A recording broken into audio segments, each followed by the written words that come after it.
আবার একবার সুযোগ এলো বেরিয়ে পড়ার। এবারের গন্তব্য বর্ধমান। জাতীয় সড়ক ১৯ ধরে এগোতে এগোতে বর্ধমান বাইপাসে দিক দিয়ে বর্ধমানের ভেতর না গিয়ে নবাবহাটের দিকে আরও কিছুটা এগিয়ে গিয়ে বাঁহাতি রাস্তা ধরে চলে যাওয়া যায় কাঞ্চননগর। এই কাঞ্চননগর একসময় বাণিজ্যের স্থান হিসেবে প্রসিদ্ধ ছিল, আর প্রসিদ্ধ ছিল এখানকার ছুরি ও কাঁচির জন্য। জাতীয় সড়ক থেকে কাঞ্চননগর ঢোকার মুখেই আপনাকে স্বাগত জানাবে একটি তোরণ।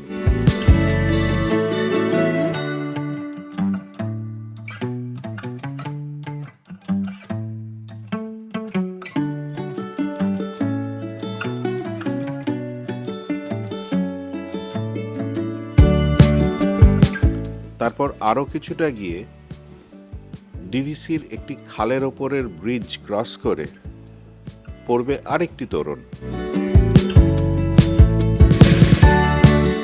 এইখান দিয়ে এগিয়ে গিয়ে আরও কিছুটা যাওয়ার পর আপনি এসে পৌঁছবেন প্রথম গন্তব্য মা কঙ্কালেশ্বরীর মন্দির। মন্দিরের কাছে পৌঁছে তোরণ দেখলেই বুঝতে পারবেন আপনি মন্দিরে এসে গেছেন। ভেতরে পার্কিংয়ের যথেষ্ট জায়গা আছে, সুতরাং নিশ্চিন্তে গাড়ি পার্ক করা যেতে পারে। মন্দিরটি আকারে খুব বড় নয়, নবরত্ন শৈলীর এই মন্দির। সামনে বেশ কিছু পোড়ামাটির কারুকার্য আছে, আর সাম্প্রতিককালে মন্দিরটি সংস্কার হওয়ায় এখনও তার চারিদিক ঝকঝকে তকতকে রয়েছে।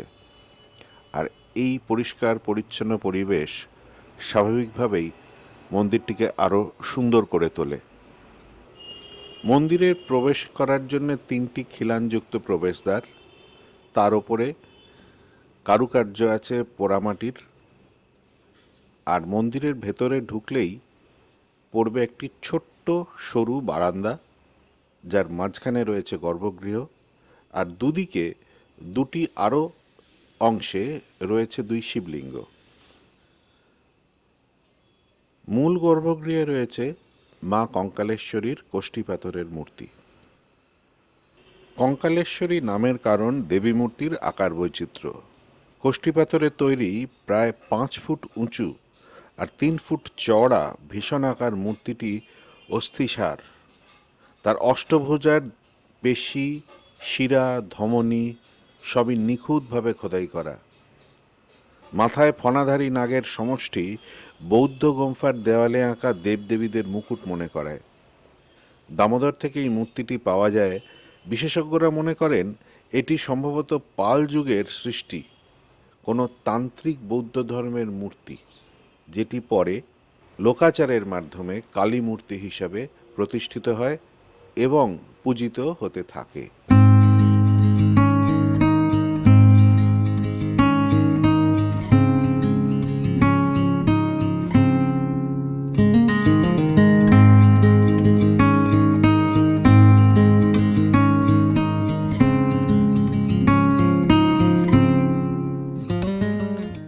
মন্দিরের একপাশে আছে একটি বেশ বড় আকারের পুকুর। ভবিষ্যতে এখানে আরতির ব্যবস্থা করা হবে বলে এটিকে সাজিয়ে তোলা হচ্ছে। পুকুর ঘিরে বাগান আর বসার জায়গা করা হচ্ছে। এছাড়াও এটি মন্দির কমিটির গড়ে তোলা বৃদ্ধাবাসের বাসিন্দাদের মনোরঞ্জনের ব্যবস্থাও করবে। মন্দিরের পাশেই আছে রান্নার জায়গা আর নাট মন্দির। জানিয়ে রাখা ভালো যে সকাল 9টার মধ্যে গিয়ে মাত্র 10 টাকা দিয়ে ভোগের টিকিট কেটে নিলে 12:30 নাগাদ ভোগ পাওয়া যায়।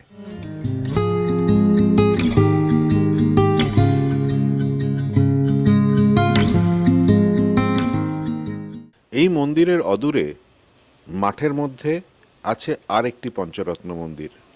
এরও সামনে কিছু পোড়ামাটির কাজ আছে।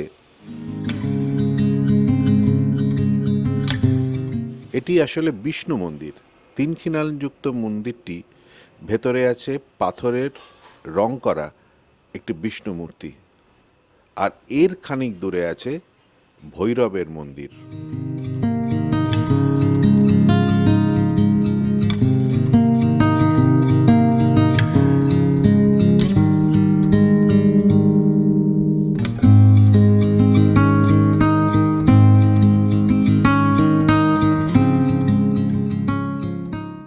কাঞ্চননগরের আরেক আকর্ষণ বারোদুয়ারি তোরণ।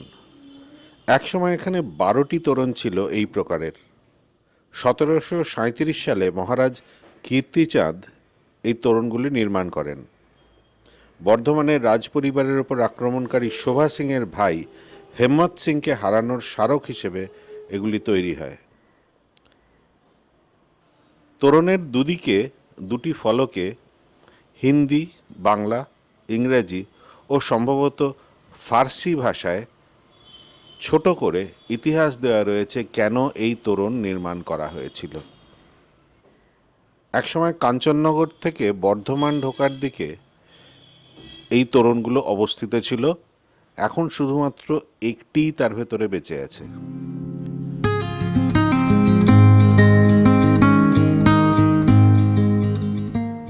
আর এই তোরণের পাশ দিয়ে যে রাস্তা, তাই দিয়েই আবার আমরা কাঞ্চননগর ছেড়ে বেরিয়ে যাব।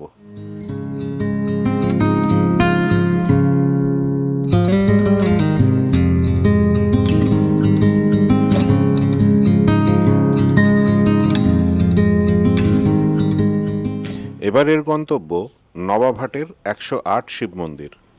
আবার জাতীয় সড়ক ধরে কিছুটা গিয়ে নবাবহাটের মোড় থেকে আমরা বর্ধমানের দিকে ঢুকব।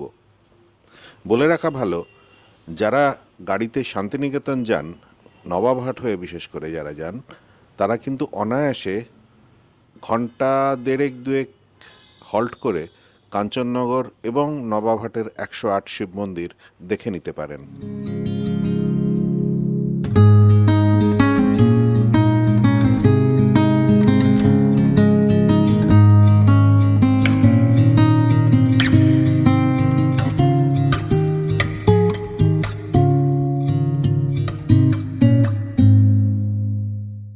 নবাবহাটের 108 শিব মন্দির বর্ধমান রাজপরিবারের নির্মিত। মন্দির ঢুকবার সময় একটি নতুন তোরণ তৈরি হয়েছে। সেই তোরণ দিয়ে গিয়ে বাঁদিকে হচ্ছে অফিস, সেখান থেকে মন্দিরে প্রবেশ করার টিকিট নিতে হয় 2 টাকা মূল্যে রেখে। সেদিকে আরেকটু এগিয়ে গেলেই জুতো রাখার স্থানও আছে।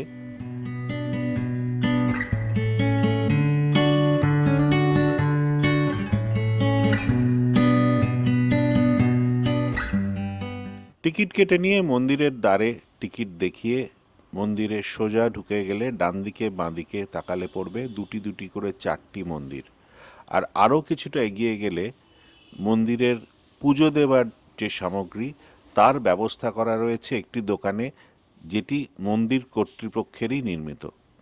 সুতরাং এখানে ডালা নিয়ে টানাটানি করার কোনো জায়গা নেই।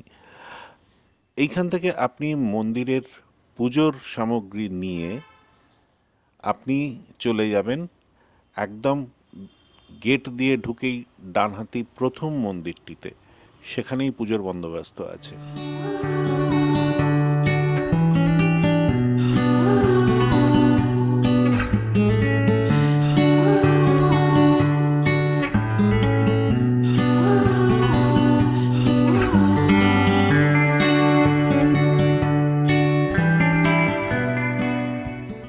নবাবহাটের এই 108 শিব মন্দিরের নির্মাণকাল 1788 থেকে 1790। নির্মাণ করান মহারাজ তিলকচাঁদের পত্নী এবং মহারাজ তেজচাঁদের জননী বিষ্ণুকুমারী। মন্দিরের শিলালিপি থেকে জানা যায় যে বর্ধমানের রানী বিষ্ণুকুমারী 1788 খ্রিস্টাব্দে এই মন্দিরের নির্মাণ কার্য শুরু করান। সম্ভবত 1790-তে সেই কাজ শেষ হয়। এটা নবাবহাটের 108 শিব মন্দির নামে খ্যাত হলেও আদতে এখানে আছে 109টি শিব মন্দির। 108 শিব মন্দিরে 108টি কোষ্ঠী পাথরের শিবলিঙ্গ আছে, যাদের প্রত্যেকের আলাদা আলাদা নাম আছে, যেমন মহাকাল, মহেশ্বর, চন্দ্রচূড়, পাপহারী, শ্রী রাবণেশ্বর, শিবপ্রিয়, যদুনাথ, পরেশনাথ প্রভৃতি। একসময় এই মন্দিরগুলির সামনে একটি করে বেলগাছ রোপণ করা হয়েছিল। এখন সবকটির সামনে বেলগাছ না থাকলেও জায়গাটিতে গাছের কোনো অভাব নেই।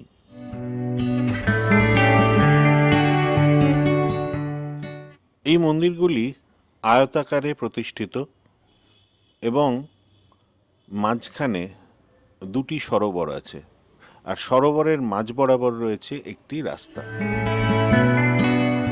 দুই সরোবরের মাঝখানটিকে বড় যত্ন নিয়ে সাজিয়ে তোলা হয়েছে। আছে একটি মহেশ্বরের মূর্তি, একটি নন্দীর মূর্তি, আর আছে বেশ অনেক অনেক ঘণ্টা।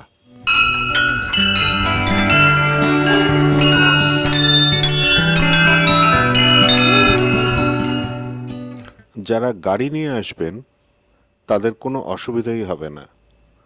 পার্কিং লটটি যথেষ্ট বড়, অনেকগুলি গাড়ি ধরে।